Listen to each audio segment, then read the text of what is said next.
ದಿಕ್ಕಿಲ್ಲದವರು ಕಡೆಯವರೆಗೂ ಮರೆಯಲ್ಪಡುವುದಿಲ್ಲ, ದೀನರ ನಿರೀಕ್ಷೆಯೂ ಕೆಡುವುದೇ ಇಲ್ಲ.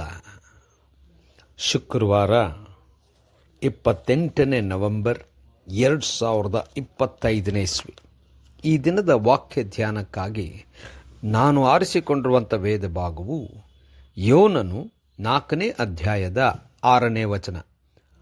ಆಗ ದೇವರಾದ ಯೆಹೋವನು ಯೋನನ ಮೇಲ್ಗಡೆ ಒಂದು ಸೋರೆಗಿಡವು ಹಬ್ಬಿ ಅವನ ತಲೆಗೆ ನೆರಳಾಗಿ ಅವನ ಕರಕೆರೆಯನ್ನು ತಪ್ಪಿಸುವಂತೆ ಏರ್ಪಡಿಸಿದನು. ಆ ಸೋರೆಗಿಡದಿಂದ ಯೋನನಿಗೆ ಬಹು ಸಂತೋಷವಾಯಿತು ಎಂಬುವಂಥದ್ದೇ. ಕರ್ತನಲ್ಲಿ ಪ್ರೀತಿಯುಳ್ಳ ದೇವಜನರೇ, ಶುಭೋದಯ. ದೇವರು ಕೆಲವು ಸಮಯದಲ್ಲಿ ನಮಗೆ ವಿಚಾರವನ್ನು ಕಲಿಸಲಿಕ್ಕೆ ನಮಗೆ ಆಶೀರ್ವಾದ ಸಮಾಧಾನಗಳನ್ನು ಕೊಡುವಂಥವನಾಗಿದ್ದಾನೆ. ದೇವರ ನಾಮಕ್ಕೆ ಸ್ತೋತ್ರ ಉಂಟಾಗಲಿ. ಕರ್ತನಲ್ಲಿ ಪ್ರೇರೆ ಈ ವಾಕ್ಯ ಧ್ಯಾನ ಮಾಡೋಣ. ಈ ದಿನದ ವಾಕ್ಯ ಧ್ಯಾನದ ಶೀರ್ಷಿಕೆ ದೇವರ ಕಲಿಕೆ ಅಥವಾ ಕಲಿಸುವಿಕೆ. ಕರ್ತನಲ್ಲಿ ಪ್ರೇರೆ, ಯೋನನು ದೇವರಿಂದ ಪಡೆದಂಥ ಆಜ್ಞೆಯನ್ನು ಮೀರಿದನು.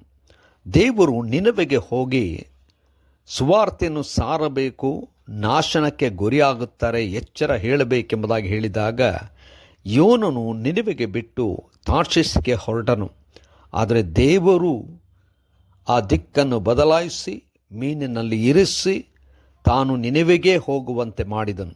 ನಿನೆವೆಗೆ ಹೋದಂಥ ಯೋನನು ಅಲ್ಲಿ ದೇವರ ಆಜ್ಞೆಯಂತೆ ತನ್ನ ಮಾತನ್ನು ಅಂದರೆ ದೇವರ ಮಾತನ್ನು ತಿಳಿಸಿದನು. ಇದನ್ನು ಕೇಳಿದಂಥ ಅರಸನಿಂದ ಹಿಡಿದು ಎಲ್ಲರೂ ಕೂಡ ಪಶ್ಚಾತ್ತಾಪಪಟ್ಟು ಉಪವಾಸದಿಂದ ದೇವರ ಕಡೆಗೆ ತಿರುಗಿಕೊಂಡರು. ದೇವರು ಇದನ್ನು ನೋಡಿ ಅವರನ್ನು ವಿಮೋಚಿಸಿದನು. ಅವರು ನಾಶನಕ್ಕೆ ಒಳಗಾಗದಂತೆ ಅವರನ್ನು ರಕ್ಷಿಸಿದನು. ಇದನ್ನು ಕಂಡಂಥ ಯೋನನು ಬಹಳಷ್ಟು ಕೋಪಗೊಂಡನು. ದೇವರಿಗೆ ಹೇಳಿದಂಥ ಮಾತು ಇದು ನನಗೆ ಖಂಡಿತವಾಗಿ ತಿಳಿದಿತ್ತು. ದೇವರು ಕರುಣೆಯುಳ್ಳಂಥವನು, ದೇವರು ಕ್ಷಮಿಸುವಂಥವನು, ಅದಕ್ಕೆ ನಾನು ಇಲ್ಲಿ ಬರಲಿಕ್ಕೆ ಸಿದ್ಧನಾಗಿರಲಿಲ್ಲ ಎಂಬ ರೀತಿಯಲ್ಲಿ ಕೋಪಗೊಂಡನು. ಆಗ ದೇವರು ಯೋನನು ಇದ್ದಂಥ ಸ್ಥಳದಲ್ಲಿ ಒಂದು ಬಳ್ಳಿ ಬೆಳೆಯುವಂತೆ ಮಾಡಿದನು, ನೆರಳು ಸಿಗುವಂತೆ ಮಾಡಿದನು. ಇದು ಅವನಿಗೆ ಸಂತೋಷಪಡಿಸಿತು. ಕರ್ತನಲ್ಲಿ ಪ್ರೇರೆ, ನಮ್ಮ ಜೀವನದಲ್ಲಿ ಅನೇಕ ಸಂದರ್ಭದಲ್ಲಿ ದೇವರು ನಮಗೆ ಸಾಂತ್ವನ ನೀಡುತ್ತಾನೆ, ಸಮಾಧಾನ ಕೊಡುತ್ತಾನೆ, ಆಶೀರ್ವಾದಗಳನ್ನು ಕೊಡುತ್ತಾನೆ. ಆದರೆ ಅದು ಯಾತಕ್ಕೋಸ್ಕರವಾಗಿ ಎಂಬುದಾಗಿ ನಮಗೆ ತಿಳಿಯುವುದಿಲ್ಲ. ನಾವು ತಿಳಿದುಕೊಳ್ಳಬೇಕಾದರೆ ದೇವರಲ್ಲಿ ಬೇಡಿಕೊಳ್ಳಬೇಕು. ಈ ಬಳ್ಳಿಯನ್ನು ದೇವರು ಬೆಳೆಸಿದ್ದು ಅವನಿಗೆ ಸಮಾಧಾನವಾಗಬೇಕು, ಅವನಿಗೆ ತೊಂದರೆ ಆಗಬಾರದೆಂಬುದಾಗಿ ಅಲ್ಲ, ಬದಲಾಗಿ ಅವನಿಗೆ ಒಂದು ವಿಚಾರ ತಿಳಿಸಲಿಕ್ಕೋಸ್ಕರವಾಗಿ ದೇವರು ಈ ಕಾರ್ಯ ಮಾಡಿದನು. ಕರ್ತನಲ್ಲಿ ಪ್ರಿಯರೇ, ನಮ್ಮ ಜೀವನದಲ್ಲಿ ಆಶೀರ್ವಾದಗಳನ್ನು ಪಡ್ಕೊಂಡಾಗ, ನಮ್ಮ ಜೀವನದಲ್ಲಿ ಸಮಾಧಾನದ ಜೀವಿತ ಪಡ್ಕೊಂಡಾಗ, ನಮ್ಮ ಜೀವಿತದಲ್ಲಿ ಅದ್ಭುತಗಳು ನಡೆದಾಗ ದೇವರು ಅದನ್ನು ಯಾತಕ್ಕೋಸ್ಕರವಾಗಿ ಮಾಡಿದ್ದಾನೆಂಬುದಾಗಿ ತಿಳ್ಕೊಳ್ಳುವಂಥದ್ದು ಮುಖ್ಯ. ಯೋನನಿಗೆ ಪಾಠ ಕಲಿಸಲಿಕ್ಕೋಸ್ಕರವಾಗಿ ಮಾಡಿದನು. ನಾವು ಕೂಡ ದೇವರಲ್ಲಿ ಬೇಡಿಕೊಳ್ಳೋಣ, ಯಾತಕ್ಕೋಸ್ಕರ ಎಂಬುದಾಗಿ ಕೇಳಿಕೊಳ್ಳೋಣ.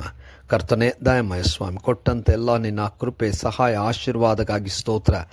ಯಾತಕ್ಕೋಸ್ಕರ ಎಂಬುದಾಗಿ ತಿಳ್ಕೊಂಡು ನಿನ್ನವರಾಗಿ ಸಾಕ್ಷಿಯಾಗಿ ಜೀವಿಸುವಲು ಕೃಪೆ ಮಾಡು. ಯೇಸುವಿನ ನಾಮದಲ್ಲಿ ಪ್ರಾರ್ಥನೆ ಬೇಡಿದ್ದೇವೆ ತಂದೆಯೇ, ಆಮೆನ್.